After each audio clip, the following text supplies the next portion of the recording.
What's up guys, welcome back to a new video. My name is Miles and on my channel I talk about all things Amazon reselling and more importantly how you can make money doing it. I hope you'll consider subscribing. Below we're posting every day of July and let's get into today's video.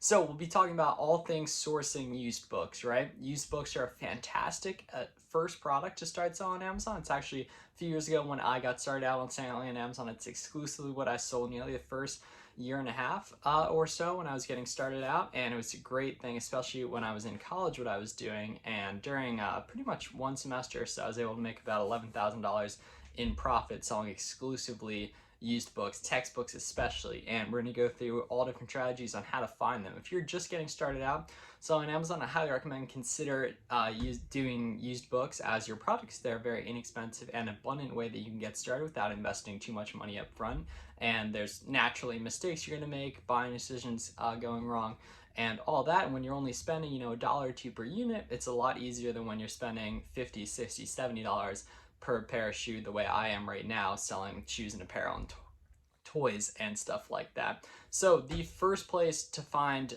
to source used books to sell on Amazon would be thrift stores. This is pretty much the most popular one that you hear from different other people talking about this stuff. This is where not where I had the most success, but it was definitely something, a kind of interesting story. John, the Sidehulk Experiment, who's been featured on the channel, we actually met because I was sourcing at one of the thrift stores in his areas that he had been at in a while. So the reason thrift stores work so well is because stuff's super cheap, right? If you ever gone into like a Goodwill, Salvation Army, any of your local mom and pop thrift stores or anything, they probably have books, right? They get them donated all the time. The nice thing is you can pick them up for $1 or $2, sometimes even less than that. And the nice thing is because oftentimes they're donated, they can be fresh books that another seller hasn't looked through before. Sometimes they'll be sectioned up. You just go in there with Scout IQ. You can get a free trial below on Scout IQ if that's something you're interested in. Scout IQ is the scanning app that you can partner with a Bluetooth scanner or just scan through your phone that makes buying decisions on the fly a lot quicker than the Amazon seller app. Basically, with Scout IQ, you enter in specific triggers based on sales rank and the profit you want for different demand of the product, and Scout IQ will ding or show green when a product is good and meets your buying criteria. So it makes it a lot quicker, so you can get stuff so much quicker than just individually scanning with the Amazon seller app. So thrift stores sometimes will be sectioned off nonfiction, fiction, textbooks, all that. I've had the most success definitely selling textbooks, as well as you want stuff that's not really the traditional like small fiction books. You want all like the more unique books, history, textbooks, business, specific sports books and all that. The nice thing is the app makes the decision for you, so you don't really have to worry about it too much. Just at the start, just scan through everything. Some booksellers, especially like my friend Rumber the Romer, pretty much just skips over fiction, I remember him saying. But at the start, I would just scan through everything. Gradually, you'll start to realize some of the more stuff that shows up, you don't have to scan. Like Twilight, if you're not selling a set of Twilights, they're definitely not going to be profitable. You'll see there's, once you've been to enough thrift stores, there's several books that show up all the time that are just terrible. I would just scan through everything at the start. So basically what I was doing was I was going into thrift stores and scanning through all the books and cherry picking out the ones that were good and then moving on to the next one. So basically Scout IQ was making all the buying decisions for me, so I didn't have to worry about checking the sales rank on each one. Checking that, I would double check the winners, what all the green hits after, but when I was just scanning through initially, I wasn't looking through for specific ones. So the big thing with thrift stores is that oftentimes, as long as another seller hasn't gone through it, you can, potentially get fresh donations that they're scan through fresh donations. The big thing is just that, there are lots of other booksellers. There's probably some other booksellers in your area. If you're not going, the day they bring out the books, the first few days, they might already be picked through, and there's only so many profitable books, so someone else might have already been through. That's the value of building relationships and figuring out what day they bring them out, right? Some thrift stores have stickers on each book that shows like when they were put out or maybe the type of book they are. And you want to figure out like, are the orange stickers the newest? Are the blue stickers the newest? Just stuff like that, that gradually as you go several times, you'll figure out what's good or what's newer and what isn't. So those are the ones you should prioritize scanning. So yeah, thrift stores are great. Recent, probably the most, the most basic one that you can just go to with Scout IQ, check them out, find some profit, or unfortunately maybe not, but you don't know till you find it, right? The second one is probably the most common one along with thrift stores would be library sales. So library is another one. They get donations a lot. Sometimes they just want to offload stuff, so they'll have sales. The nice thing is this is a great resource. Booksalefinder.com actually aggregates the data of different library sales by state, so you can figure out where the different library sales are around you and check those out. Those are highly competitive. There'll be other sellers there because a lot of people know about Book Sale Finder now.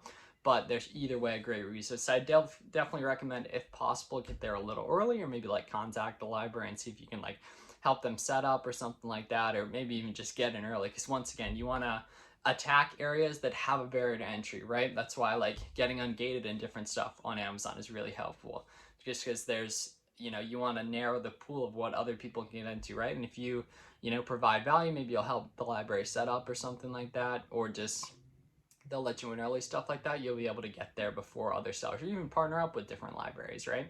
I can't stress enough the building relationship part of this. That really, really pays off.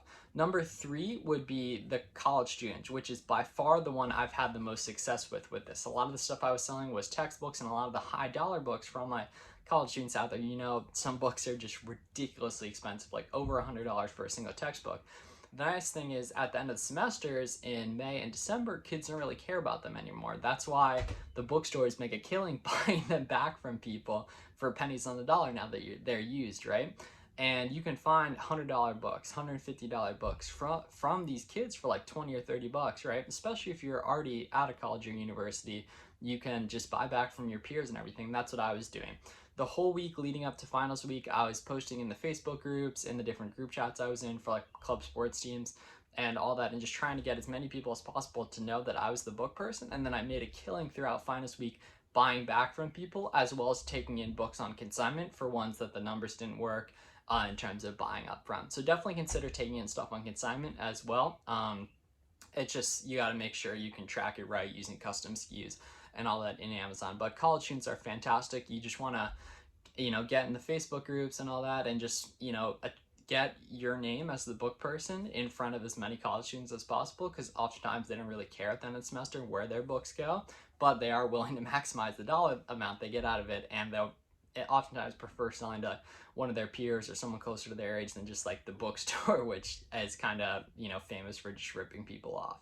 So college students were definitely the ones I had the most success with, because instead of selling 5 $15 books, I could sell one $80 book that I got from a student, triple my money after fees. And it's a lot easier because some of that stuff sells a lot quicker.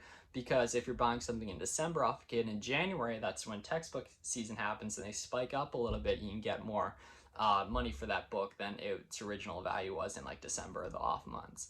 So college students are a great resource. Can't stress that enough, building the relationships and all that. And that's where I had the most success sourcing books. Number 4, this is fairly seasonal, but garage sales. I haven't done much of this. I know some people definitely have made a killing. I live in a colder climate, so there's only a few months of the year when garage sales are big, and I just haven't been getting into that too much. But there's a variety of ways you can figure out garage. I think Yard Sale Finder's a website and all that, but that's just standard. It's kind of more hit or miss. If you're going out to garage sales, you're probably not going just to look for books. But, as a byproduct of going to look for other types of products, you might stumble upon some books as well. That's when it's nice to have the, Amazon literacy to know how to look up the value of things quick. So, yeah, I think yardsalefinder.com is the website. There's just, town-wide sales and other things like that, probably everyone's not going to have books, but you can definitely run on some gold mines sometimes. And the next few ones are fairly related. And this just comes across the line of using other virtual platforms like Facebook Marketplace, Craigslist, OfferUp, Nextdoor, some of these different apps, and either targeting out people that are selling textbooks on there by searching textbooks and all that, or going outbound and actually like posting a flyer for some free books that you're like as a service essentially, because books are super heavy and everything. And I have made a killing with this over the years, especially building relationships with different like teachers at schools and different stuff like that. Actually taking in books for free, offloading stuff from people. I found some big wins with this on Facebook Marketplace as well. And if anyone DMs me, there's an awesome flyer I have that actually one of my friends made for free books that we give out free to our followers and community. So do you want to maybe comment below or DM me on Instagram or anything? I can definitely get that to you, because that's super helpful, just putting it out there in like your local Facebook Marketplace, the local groups like in my area, my town, online yard sale, stuff for sale, buy, sell, trade, those types of groups as well. essentially saying either I want to buy your textbooks or I run a book removal service where we'll come and pick up your books for you, right?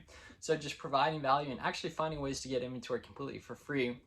That's additionally how I found the first few books I was finding was through book removal services, kind of just offering value and getting books for free for people, just taking them.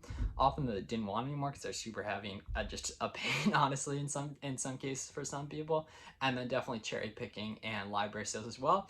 And then I gradually, once the time of the year came to buy books off people in the semester, I was doing that as well heavily. And that's really where I had most success selling on Amazon the first year and a half, and then pandemic hit. I didn't really source much books during that. If I was, I would have been doing the Facebook Marketplace method because that's entirely virtual, or it can be virtual, right? And then gradually, in terms of my own journey, I got engaged in some of the bigger brands, and that's how I found my current business model of selling shoes, apparel, and everything. But I do have the capital that I'm able to do that at scale, which a lot of people don't when they're starting. So that's why books make sense, because they're such an easy, expensive option, right? So yeah, that's a bunch of different ways to find books to sell on Amazon. I have a full tutorial coming out on that. If you're interested in a free trial of Scout IQ, there's a link below that if you're interested, you can take advantage of. And once again, thank you so much for watching. Posting every day of July, so make sure you're subscribed. I really appreciate you considering subscribing. It'd be amazing. But yeah, appreciate you guys watching, and I'll see you in the next one.